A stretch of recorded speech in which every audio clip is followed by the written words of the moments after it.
sumakit yung aking damdamin. Kasi po ay napanood ko po yung video ng ating mahal na Pangulo. Dahil may mga pagsubok na dumating sa kanilang buhay ngayong buwan.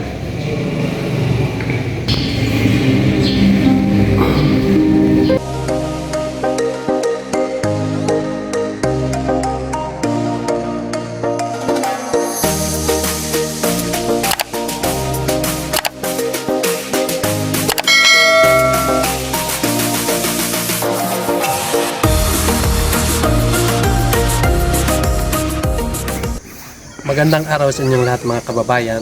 So nandito naman po tayo ngayon sa simbahan. Pakita po lang sa inyo yung simbahan natin ngayon mga kababayan.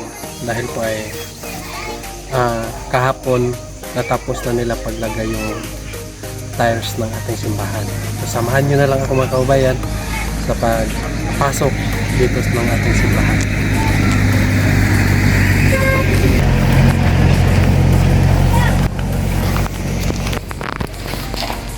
So dito mga kababayan at pakikita natin yung ating simbahan. So tapos na mga kababayan sa paglagay ng tiles dito sa loob. No? So ito ay kakatapos lang kahapon. Meron sa paglagay dito ng kinagyan namin ng goma yung kanyang bangkot kasi baka magasgas. So, magasgas. So dito ay ayos na, no? At saka bukas ay kailangan magpili ako ng map. Pala ito padala ng silhig-silhig lang mga kababayan. Hindi madala ng mga lanot-lanot lang. So dapat ay may pawason, may map. Bilhin natin ito ng map para maayos yung kanyang color. So, hindi pa kasi maganda tingnan masyado kasi kakatapos lang. So kailangan ko itong linisin mga kababayan. Ito. So okay na mga kababayan. So kulang na lang ang paglinis.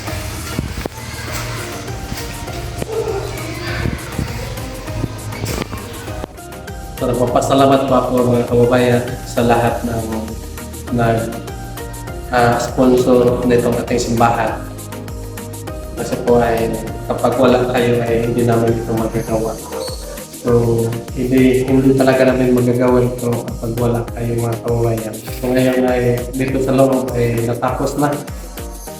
So magawa naman ako doon sa labas. Dito sa labas mga kababayan.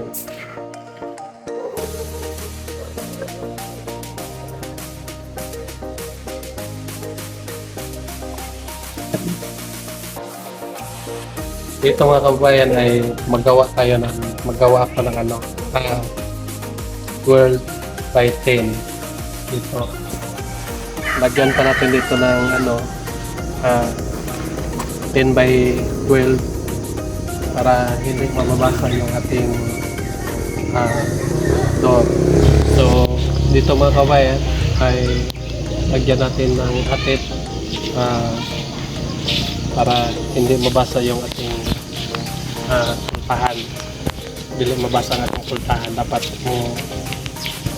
mubutang pa tagkuan dere dito ng extension mga kababayan, no?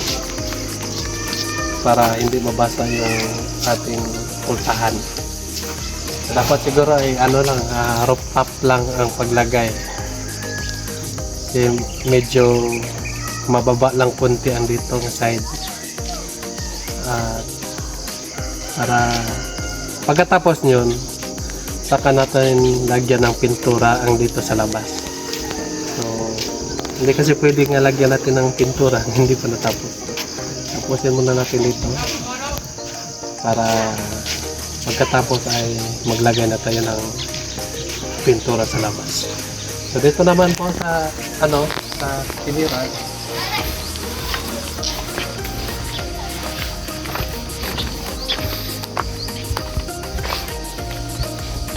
dito nga side mga kababayan ay dito ako maglalagay ng tab, yung tab para punduhan ng tubig, pero open lang yon, 6 by 8 ganon, pataas kasi dito sa amin ay malayo sa tubig. So para may pundo tayong tubig at may balak ako nga yung tinagbaho namin nga tubig doon sa kabila ay doon ako kukuha para padaloy dito sa simbahan. So para magbili na lang ako ng hose papunta dito para meron tayong tubig dito. So para kung may mga bautismo dito sa atin mga kababayan ay hindi na tayo pumunta doon sa ilog, kasi yung mga ilog dito sa amin ay medyo malayo, tapos walang malalim. So naisip ko nga para hindi na tayo mahihirapan kapag may mga dito sa ating simbahan, so maglagay na lang tayo dito ng tab. Pwede maliguan, so dito na lang natin kung may mga activities ng ating mga pastor, so dito na lang natin dito na lang magbautismo ang pastor natin sa mga kababayan natin na natutubo. So yun mga kababayan, ito yung plano. So madali lang ito matapos. At saka doon naman sa kabila mga kabayan, diretso tayo sa kabila.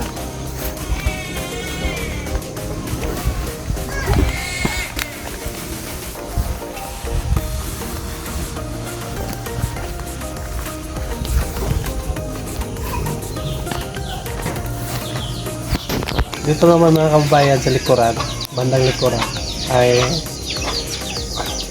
maglagay tayo dito ng kusina. At saka maglagay din tayo dito ng matutulugan, kasi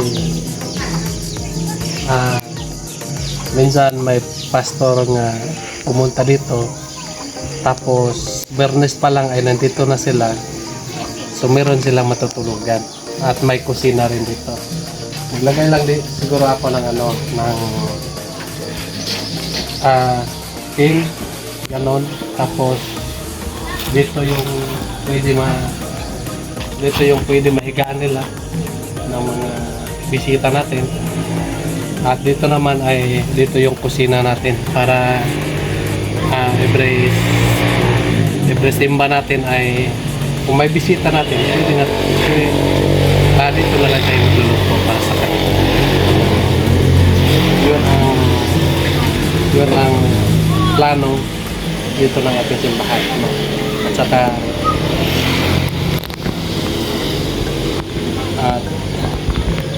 bago natin nalagyan ng pintura pag natapos na yung dito sa labas. So doon sa loob mga kababayan at okay na, tapos na talaga yung ating tiles natin doon sa loob. So ako ay nagpapasalamat sa lahat ng nagbigay ng ating simbahan, no? Sa lahat ng nagpadala, maraming salamat po sa inyong lahat, no? So balik tayo dun sa loob mga kababayan.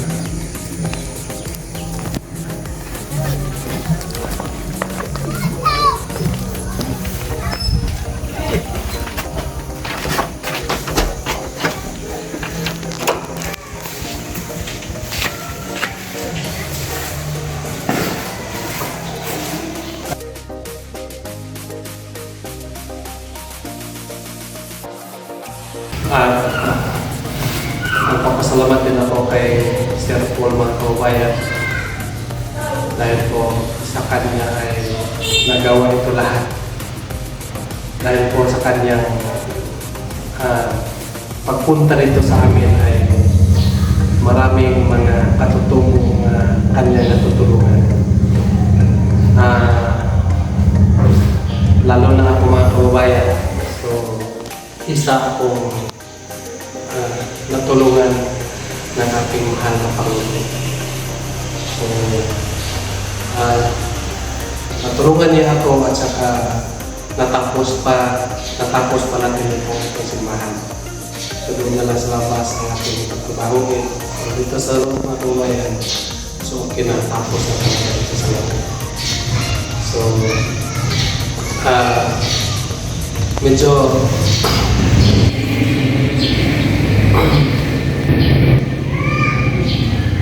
so alam niyo mga kababayan ay sumakit yung ating damdamin kasi po ay napakita ko yung video ng ating mahal na Pangulo dahil may mga pagsubok nga dumating sa kanilang buhay ngayong buwan. Wala nga ipaalam sa inyo mga kababayan na